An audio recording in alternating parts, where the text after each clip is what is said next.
The foreign buyer is prohibited to buy properties in the country for the next 2 years. Hey, so it's Tony again, and this time I'm here to talk to you about one of the other budget items that were talked about in the federal budget earlier in April.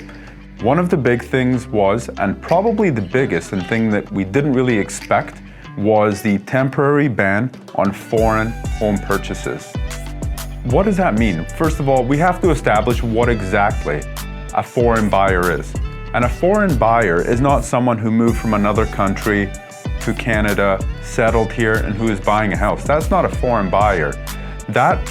What they're referencing when it comes to a foreign buyer is they are talking about people or entities, whether it's a corporation or whether it's some sort of real estate conglomerate from another country that doesn't live here, doesn't work here, has no intentions of living or working in Canada, but they have intentions of buying real estate in this country and purely for the purpose of investment. So that there is what they would probably identify as a foreign buyer. Now, we still have to get some real good clarity on that, but I think what I just laid out there is a pretty safe idea of what represents a foreign buyer.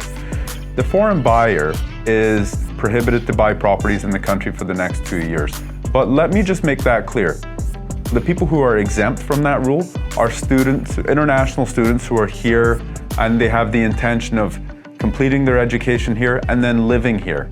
That is someone who is exempt from that. Also, another person who is exempt from that is someone who is here on a permanent residence status at this point in this country, or a refugee who has just been brought to this country who has an intention of staying in this country and making a life for themselves in Canada. So there are a number of exemptions. I would certainly speak to a professional like a mortgage broker or a real estate agent who you know and who you trust to get an exact clarification as to whether this would impact you or not. But for the next 2 years, you will not get these big companies coming into the country and buying a ton of real estate.